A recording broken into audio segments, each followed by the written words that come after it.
Doctor Pandey. आज बहुत महत्वपूर्ण एक सूचना आई है। पंजीयक शिक्षा विभाग की परीक्षाएं बीकानेर के माध्यम से ये प्री डीएलएड परीक्षा 2020 के संदर्भ में एक महत्वपूर्ण जानकारी निकल कर के आई है, जिसकी आपको जानकारी होना अत्यधिक आवश्यक है। यह है पंजीकृत आवेदन में संशोधन बाबत। यानी कि अगर आप अपने आवेदन पत्र भरते समय आपसे अगर किसी तरह की कोई गलती हो गई है या उसमें कोई कमी रह गई है, तो उसे आप करेक्शन कर सकते हैं, उसमें सुधार कर सकते हैं। उसकी प्रक्रिया है क्या है, इसके हम लोग चर्चा कर लेते हैं। आइए, सबसे महत्वपूर्ण बात यह है कि इसके लिए आपको जब आप ये विभाग की जो प्री डी एल एड की जो साइट है, जो आपको पता है pre-dled2020.org या pre-dled2020.com, दोनों में से किसी भी जब आप जाएंगे तो उसमें एक कैंडिडेट वाला जो पैनल है उसमें करेक्शन पैनल आएगा। उस करेक्शन पैनल में जा करके आप उसमें जो वांछित जानकारियाँ जब आप भरेंगे तो उसमें आपको सारे उसमें ऑप्शंस खुलेंगे। और सबसे महत्वपूर्ण बात यह है कि इसके लिए आपको 50 रुपया शुल्क पे करना होगा, दे होगा। ई मित्र के माध्यम से या ऑनलाइन कियोस्क के माध्यम से आपको 50 रुपया इसमें देना होगा। और इसमें सबसे महत्वपूर्ण बात देखिएगा, इसके लिए जो समय निर्धारित किया गया है वो आज से यानी कि 1 तारीख से 5 तारीख रात को 12 बजे तक, यानी कि आपके पास 4 दिन है। अब इसमें आप करेक्शन कौन सा कर सकते हैं, ध्यान रखिएगा। सबसे महत्वपूर्ण बात, आप इसमें अपने नाम का करेक्शन नहीं कर सकते हैं। दूसरा, आप इसमें एप्लीकेशन आईडी का करेक्शन नहीं कर सकते हैं। और तीसरा, आपने किसके लिए भरा है, जैसे आपने अगर गलती से डीएलएड सामान्य की जगह संस्कृत या संस्कृत की जगह सामान्य भरा है तो आप उसमें करेक्शन नहीं कर सकते हैं। इधर इसके अतिरिक्त आप ये मान करके चलें कि आप इसमें सारे करेक्शन कर सकते हैं। देखिए किस किस में करेक्शन नहीं हो सकता है, इसका भी इसमें स्पष्ट उल्लेख पंजीयक द्वारा किया गया है। यह है नाम, मूल आवेदन पत्र और पाठ्यक्रम। इन तीनों को छोड़ करके बाकी सभी में आप परिवर्तन कर सकते हैं। अगर आप में आपके द्वारा अगर जन्मतिथि में कोई कमी रह गई हो या पापा के नाम के जो अल्फ़ाबेट का ऑर्डर है उसमें कहीं करेक्शन, मैं आपको फिर कह रहा हूँ 10वीं की मार्कशीट लेकर के जाइएगा और 10वीं की मार्कशीट के अकॉर्डिंग ही अगर उसमें कहीं गलती रह गई है तो उसमें सुधार करवाइएगा, पहली बात। दूसरी बात, सबसे महत्वपूर्ण बात यह है कि अगर इसमें जो आप में से EWS कैटेगरी के बच्चे जो हैं, इकोनॉमिक वीकर सेक्शन के जो बच्चे हैं जो हैं, अगर उन्होंने अब अप्लाई कर दिया है EWS के लिए तो वो भी इसमें अपने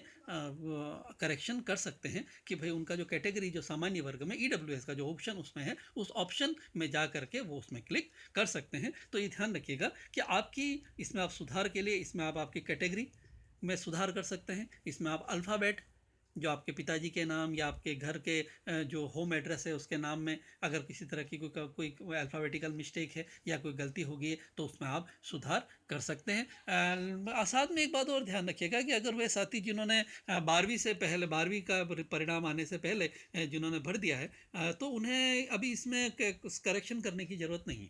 देखिए मैं आपको पर्सन बात बता रहा हूँ, 50 रुपये ज़बरदस्ती खर्चा मत कीजिएगा, क्योंकि 12वीं का रिजल्ट तब तक आना होता है जब तक कि आपने काउंसलिंग में भाग लेना है। तो काउंसलिंग तो ये मान के चलना, जैसे 30 अगस्त को एग्ज़ाम है, एग्ज़ाम पक्का उसी दिन होगा। बिल्कुल तैयारी रखिए, शुभकामनाएं मेरी तरफ से, अच्छी तरह से खूब तैयारी कीजिए, है ना। और काउंसलिंग के दिन तक, उस समय तक आपके पास वह न्यूनतम जो क्वालिफिकेशन है वो आपकी होनी चाहिए। तो इसलिए अभी आप किसी बात में या कहीं तनाव में आकर के 12वीं का रिजल्ट घोषित हो चुका है या उसके परसेंटेज को अपग्रेड करने की अभी ज़रूरत नहीं है। आप सिर्फ अगर आपके कई अल्फ़ाबेटिकल मिस्टेक है या आपकी कैटेगरी कहीं गलत भरी गई है, कई बार ये भी होता है। देखिए मैं बहुत क्लियर कह रहा हूँ कि हालांकि आज ये चर्चा का विषय नहीं है, पहले वीडियो में इस बात की चर्चा हम कर चुके हैं। डिफेंस की कैटेगरी में बहुत क्लियर रखिएगा, बहुत गलतियां होती हैं।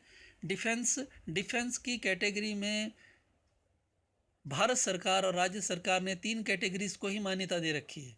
अगर आपके परिजन, अगर आपके पापा मम्मी, क्लियर रखिएगा, अगर आपके पापा मम्मी आर्मी में हैं, आर्मी यानी कि जल, नभ और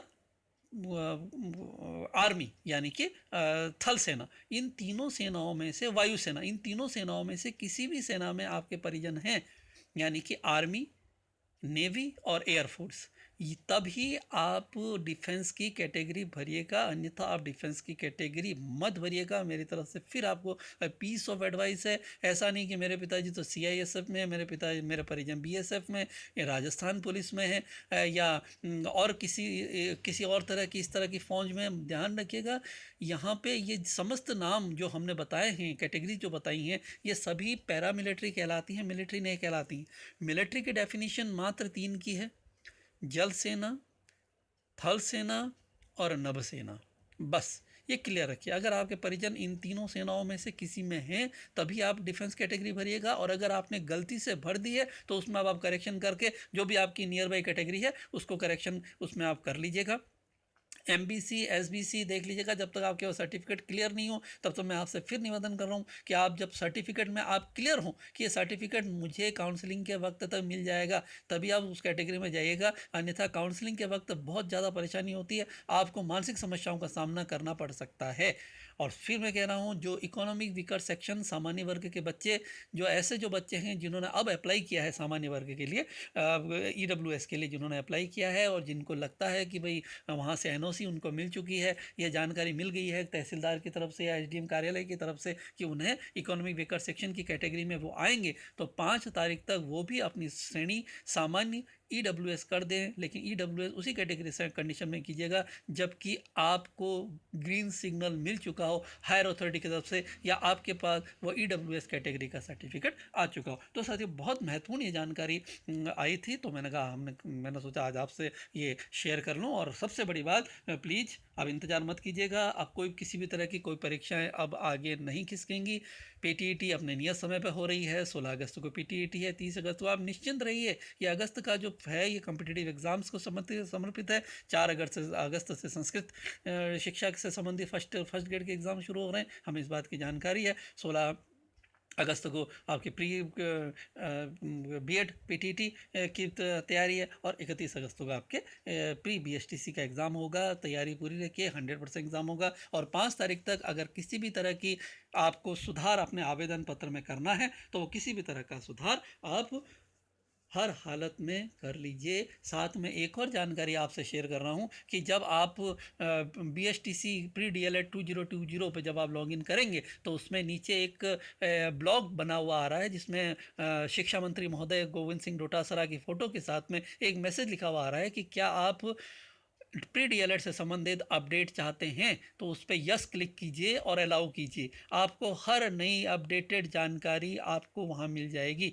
साथ ही एक कॉलम, बड़ा महत्वपूर्ण कॉलम उसी साइट पे दिया गया है, मैं उसकी चर्चा आपसे ज़रूर करूँगा। वह कॉलम ये है कि किस तरह से पूर्व में जो परीक्षा के जो प्रश्न पत्र आए थे उनका क्या पैटर्न था, उन पैटर्न्स की भी चर्चा की गई है। बहरहाल ध्यान रखिए 5 अगस्त तक अगर आप में किसी भी तरह की आवेदन पत्र में सुधार आपको करना है तो आप 50 रुपये शुल्क दे करके कैंडिडेट करेक्शन वाले ऑप्शन में जा करके अपने आवेदन पत्र में सुधार कर सकते हैं। मात्र तीन बातों को छोड़ करके कि अपने नाम में सुधार नहीं कर सकते, आप अपने आवेदन पत्र संख्या में सुधार नहीं कर सकते, और सबसे महत्वपूर्ण बात, आपने जो आवेदन पत्र भरा है क्या वो संस्कृत के लिए भरा है या सामान्य के लिए भरा है, उसमें आप सुधार नहीं कर सकते। शुभकामनाओं के साथ, धन्यवाद।